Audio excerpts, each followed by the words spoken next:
Hello दोस्तों, मैं प्रदुम।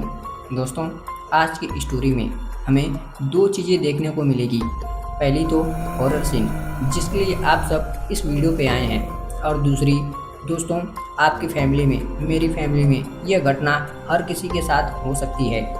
दोस्तों, ऐसा नहीं होना चाहिए था। दोस्तों, यह कहानी एक ऐसी लड़की की है जो अपने ससुराल में पहली रात हुई, उसके साथ कुछ ऐसा हादसा होता है। दोस्तों, उसके साथ एक ऐसा खौफनाक हादसा होता है जो उसने कभी माइंड नहीं करा था। तो दोस्तों, आखिर क्या हुआ था उसके साथ, चलिए हम आगे कहानी में जानते हैं। और वह लड़की कौन थी।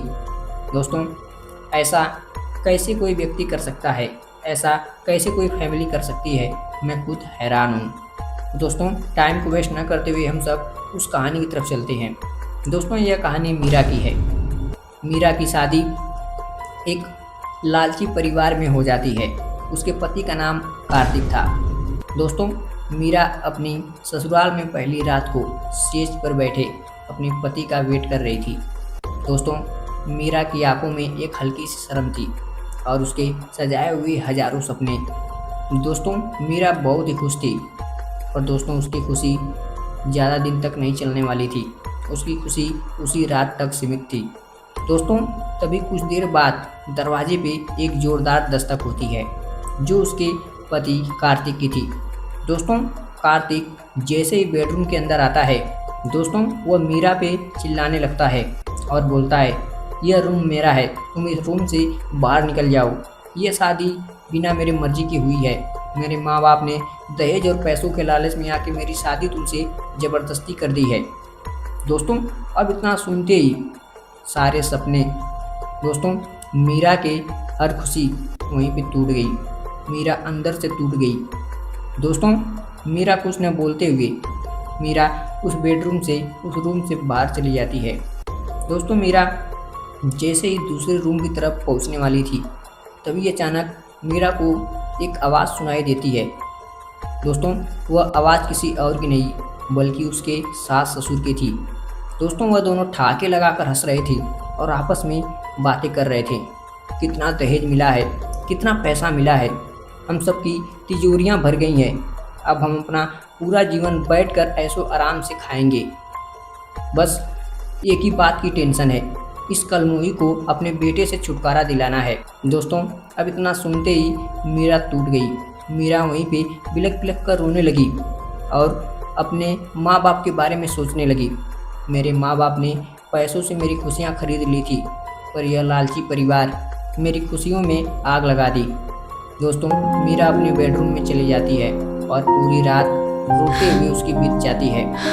अगली सुबह मीरा की सास मीरा से बोलती है, तेरी मुंह दिखाई की रस्म नहीं होगी, तू अपने पापा को कॉल कर दे और वह आकर तुझे ले जाएं। दोस्तों, मीरा कर भी क्या सकती थी। मीरा को तो रात में अपने पति और इन सास ससुर के कारनामों के बारे में पता चल चुका था। दोस्तों, मीरा अपने पिताजी को, अपने पापा को कॉल कर देती है। उसके पापा आते हैं और उसे लेकर मायके चले जाते हैं। दोस्तों, मायके में पहुंचने के बाद मीरा यह बात किसी से शेयर नहीं करती है, किसी से नहीं बताती है। वह इस बात को अपने अंदर समेट रखी थी। पर दोस्तों, यह ज़्यादा दिन तक नहीं चलने वाला था। जिस मीरा के चेहरे पे हमेशा एक अलग ही मुस्कान रहा करती थी, वो मीरा अब दिन पे दिन दुखी और अकेला रहने लगी। दोस्तों, एक दिन की बात है, दिन का समय था। मीरा अपने रूम में जाती है और अंदर से रूम को लॉक कर देती है और उसी रूम में उसने पहले से ही रेड किल यानी चूहे मारने की दवा रखी थी। दोस्तों, मीरा को यह नहीं करना चाहिए था। एक बार उसे अपने पेरेंट्स से बात जरूर करनी चाहिए थी। मीरा वह चूहे मारने की दवा खा लेती है और उसकी मौत हो जाती है। दोस्तों, कुछ ही पलों में उसकी आत्मा उसके शरीर से अलग हो जाती है। दोस्तों, इतना होने के बाद उसकी आत्मा सीधे अपने ससुराल में, अपने सास ससुर और अपने पति के घर पे जाती है। दोस्तों, वहाँ पे जाने के बाद मीरा के सास ससुर गहने और पैसे निकाल कर काउंट कर रहे थे और हंस रहे थे। वो दोनों बहुत ही खुश थे और आपस में बातें कर रहे थे कि चलो अब तो हमारी ज़िंदगी ऐशो आराम से कटेगी। बस मुझे एक बात की टेंशन है कि किसी तरह इस कलमुही से, इस काली कलौटी से मेरे बेटे का पीछा छूट जाए। दोस्तों, उतने में ही उसका पति यानी मीरा का पति कार्तिक आता है और अपने माँ बाप से जो चीज़ें बोलता है वह सुनने के बाद दोस्तों मैंने भी नहीं सोचा था कि वह सब इतने निर्दयी और कठोर व्यक्ति हो सकते हैं। दोस्तों, जैसे ही कार्तिक अपने माँ बाप से बोलता है कि मीरा के पिताजी का कॉल आया था, मीरा ने चूहे मारने की दवा खा ली है और उसकी मौत हो गई है।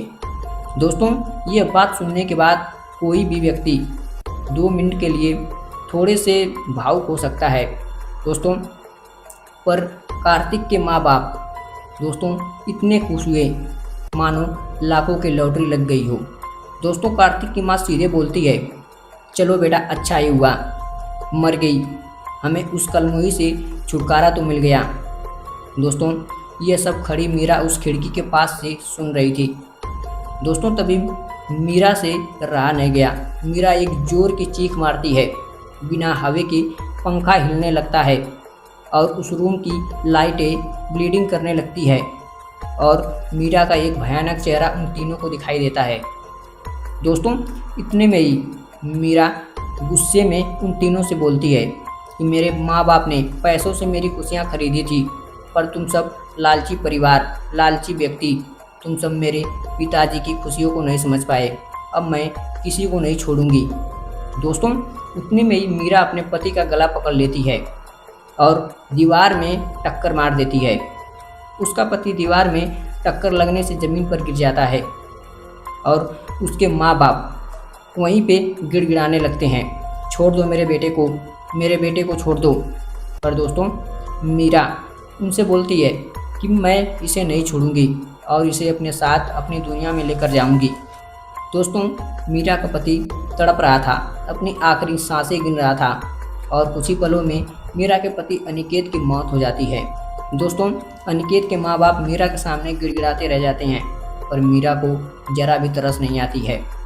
दोस्तों, इस तरह से वह दोनों आत्माएं वहाँ से चली जाती हैं और उसके माँ बाप हाथ मिसकर रह जाते हैं। तो दोस्तों, यही थी एक छोटी सी कहानी।